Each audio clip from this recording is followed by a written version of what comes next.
Hi, everybody. This is Miss Roy. Today, we're going to talk about accountable talk. What can one generation learn from the next? Today, we're going to kick off. Yesterday, we tipped off. Today, we're going to kick off. Did you know there are around 6,626 synonyms to say talk? Click on the link and explore the word talk on Power Thesaurus. Pause your video now.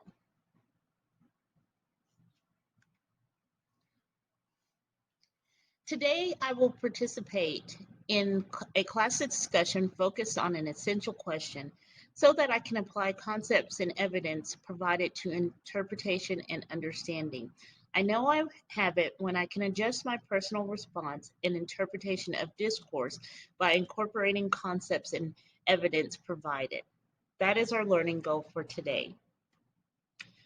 We're going to pre learn vocabulary so we can make our learning more um, easy. The word that I'm going to pre-teach today is accountable. And from the Learner's Dictionary, accountable means to be required to be responsible for. So if you're accountable for something, that means you're responsible for it. Okay, accountable talk. What is it? It's listening to each other, using and building on each other's ideas, paraphrasing and seeking clarification, and it's respectful disagreement. Please pause now if you want to take notes. When you're doing accountable talk, you're accountable for accurate information. And what that means is that you're not just saying anything, you are working really hard to see accurate information. And your accurate information is what is accurate at that moment.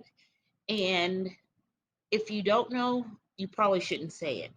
So here are 4 bullets you should be that you should think about. It's being as specific and accurate as possible.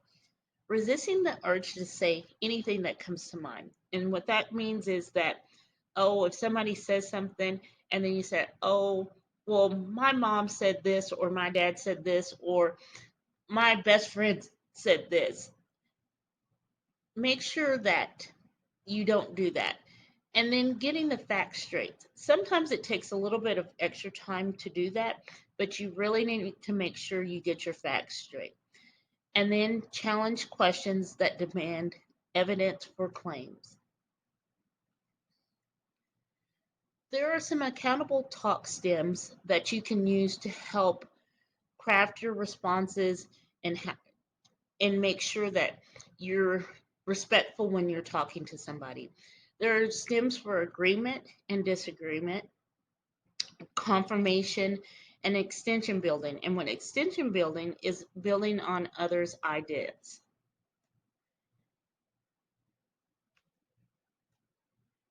When you would like to agree, you could say, oh, I agree with Miss Roy because, or I want to add or build upon what Miss Roy said. I am glad you said that because I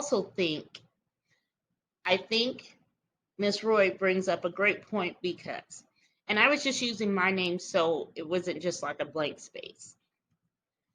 When you would like to disagree or challenge someone, you could always say, I want to respectfully disagree with Miss Roy because I heard you say, Miss Roy, but I actually think I have a different opinion. What evidence do you have to support that? Have you considered that maybe? And I disagree with that use of the evidence because, and when you're using these stems, you still have to be mindful of the tone of your voice because you could say, use one of the stems and your tone is not very kind and it negates everything that you have just said because the person is paying attention to your tone. When you would like to clarify or elaborate, it says, I still have questions about, can you elaborate on that idea? I'm not sure what you mean. Could you tell me more about it? Or I am confused about. When you would like to present evidence or make connections, you could say, what you said reminds me of, or I predict that, or one example of that is, based on the evidence, I think my evidence is, in the text it says, I noticed that. And when, for each of these stems, make sure your tone matches the situation. If your tone comes across as angry or disrespectful, it doesn't matter if you're using the right words, people are going to hear the tone. Okay, our next thing or last thing that we're going to do today is we're going to have work time and we're going to do a discussion board. You're going to use the three texts that we've read, answer the question, what can one generation learn from the next? And the texts we have are where I'm from, lineage, and grounded. And then use the accountable talk stems to respond to two of your classmates after you have finished responding to the post. And if you're the first person to post, make sure you check back so you can respond to your classmates. And I will say, have a good day, and we will learn together later.